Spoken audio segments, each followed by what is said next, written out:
Bonjour à tous, c'est Loka du monde de Loka pour une nouvelle recette et aujourd'hui nous allons préparer des Pop-Tarts.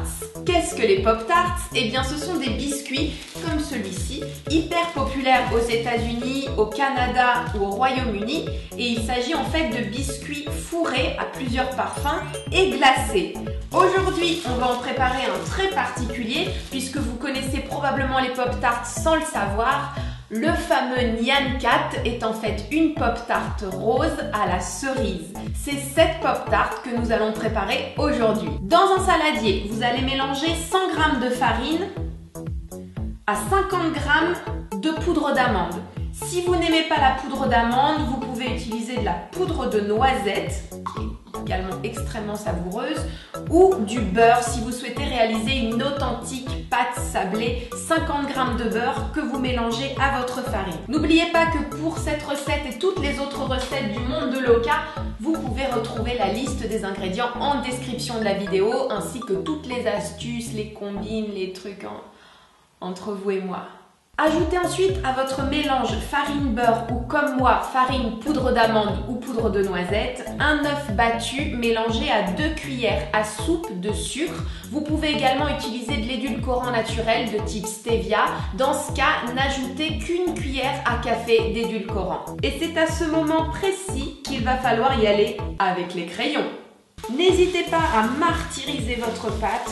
Si vous voyez qu'elle est trop liquide en fonction de la grosseur de l'œuf que vous avez ajouté, n'hésitez pas à rajouter un peu de farine. Et vous avez vu, aujourd'hui j'ai mis des gants. Parce que la poudre d'amande, ça s'incruste sous les ongles, c'est une catastrophe. Et voilà ce que vous allez obtenir au bout de quelques minutes. Une parfaite pâte sablée légère, maison, hyper parfumée et bien meilleure pour la santé. Et vous pouvez réutiliser cette recette de pâte pour toutes vos tartes sucrées. Elle est pas belle la salade?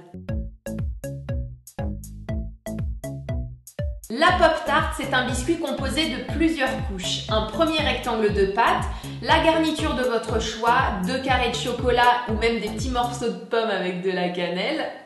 Et un deuxième rectangle de pâte, le tout scellé, que vous allez cuire pour ensuite le glacer après la cuisson lorsque la Pop-Tart aura complètement refroidi. Pour le moment, on va garnir les Pop-Tarts.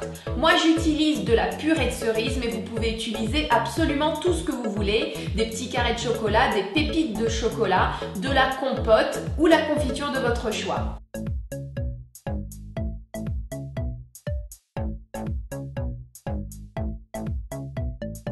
N'oubliez pas, sur le dessus de chacune de vos Pop-Tarts, de faire une petite entaille au couteau. Cela évitera à la Pop-Tart d'exploser. En fait, la seule chose que vous risquez, c'est que la Pop-Tart s'ouvre, mais j'aime tourner les choses de cette façon parce que ça fait de vous des super-héros. Et vous ne méritez pas moins que cela. Pour le glaçage, mélangez un blanc d'œuf à 5 à 6 cuillères à soupe de sucre glace et quelques gouttes de colorant. Vous allez pouvoir recouvrir vos Pop-Tarts avec une poche à douille ou à la cuillère. Dans mon cas, comme je tiens particulièrement à réaliser la Pop-Tart du Nyan Cat, j'ai choisi un glaçage rose et du vermicelle rouge.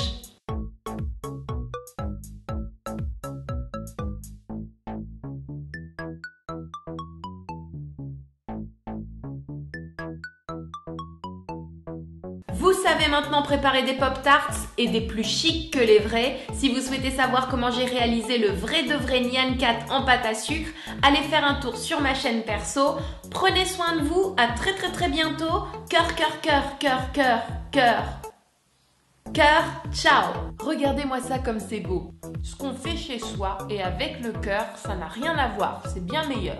Et je ne m'étonne pas que ce petit chat pète un arc-en-ciel ou se balade dessus, peu importe.